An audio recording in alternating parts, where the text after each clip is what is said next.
Okay, let's talk about a story that is so big, so powerful, it literally took 1,000 years to come together.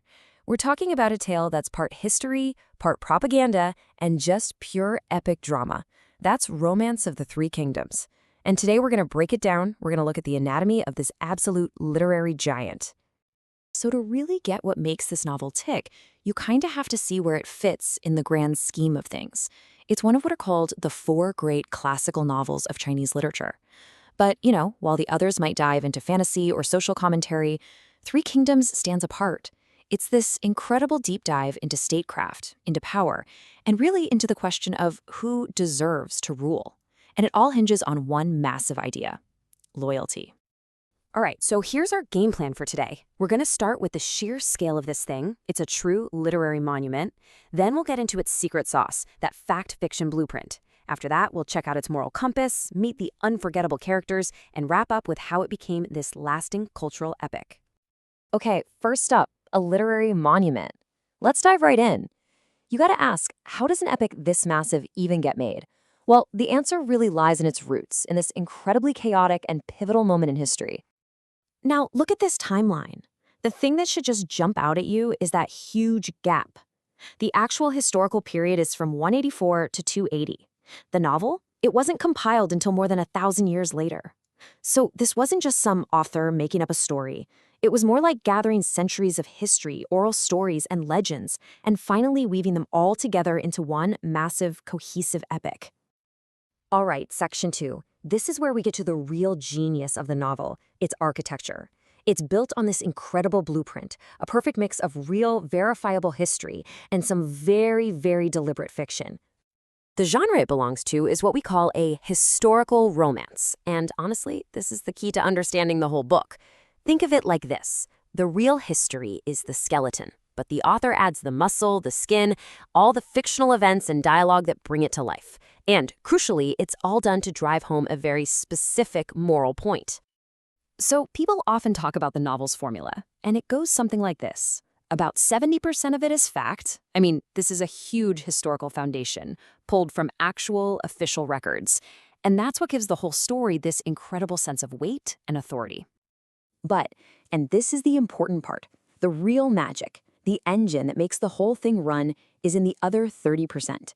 This is where pure fiction comes in, and it's used very strategically to shape exactly how we see the events and, of course, the people involved.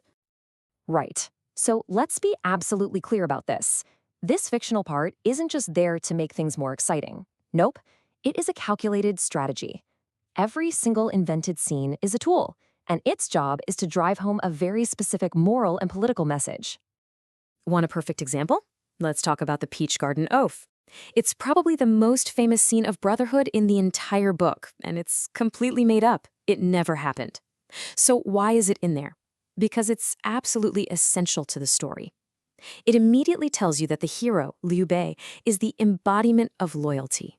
It justifies his whole mission before he's even got a single soldier. Okay, section 3. So you've got this mix of fact and fiction. How does that create the novel's ethical framework? Well, we have to look at its moral compass, because this is the lens the author wants us to use to judge every single character and every single battle. And right at the core of that compass is this one big idea: loyalty and righteousness. It's this combination of being loyal to the right ruler and also sticking to your own personal moral code. That's it. That's the ultimate test for everyone in the story. And you either pass or you fail. Simple as that. And because of that moral code, the novel is anything but neutral. It absolutely takes a side. It's not even subtle about it. Liu Bei is painted as the hero again and again because he represents these virtues. And his rival, the brilliant Cao Cao, he's the villain because his personal ambition completely trumps any sense of loyalty. But here's the thing, that creates a huge problem for the storyteller, right? Because in real history, the good guy loses. So how do you solve that? Well, the novel's solution is just brilliant. It brings in this idea of cosmic fate. So the hero's failure isn't a moral failure, it's just a tragedy that was destined to happen. That way, his virtue is never tarnished, even though he's ultimately defeated. All right, next section. How do you bring a moral framework like this to life? You do it with unforgettable characters. And in this story, the characters are less like historical people and more like, well, like living, breathing symbols of these big ideas. And the whole conflict of the novel really boils down to two men. On one side, you have Liu Bei. He's the ideal, benevolent ruler. His power comes from the fact that he's a good guy. And on the other side, you have his perfect opposite, Cao Cao.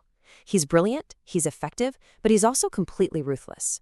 For him, the only thing that matters is getting the job done, no matter the cost.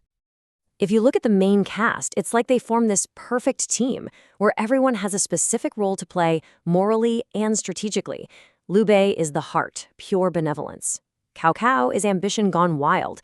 The warrior Guan Yu is all about righteousness. And then there's the master strategist, Zhuge Liang. He's the brains of the operation, the great equalizer who gives the good guys a fighting chance. So for our last section, let's zoom back out. We've seen how the pieces were built. Now, how did all of this, these characters, these stories, create a cultural phenomenon that's lasted for hundreds and hundreds of years? Well, one of the coolest and most sophisticated things the novel does is weave poems right into the story. And these poems, they basically act like a director's commentary. The action will pause, and a poem will pop up to tell you, the reader, hey, pay attention, this is the moral of what you just saw. It's a way of guiding you through the story's big ideas. You know, it is really hard to overstate just how huge this novel's influence is. It didn't just stay in one place, it created this massive cultural sphere all across East Asia. Its characters became a kind of cultural shorthand, and the story itself is so timeless that it's just been retold and reimagined constantly for centuries in everything from operas to blockbuster movies and, yeah, tons of video games. This story just doesn't get old.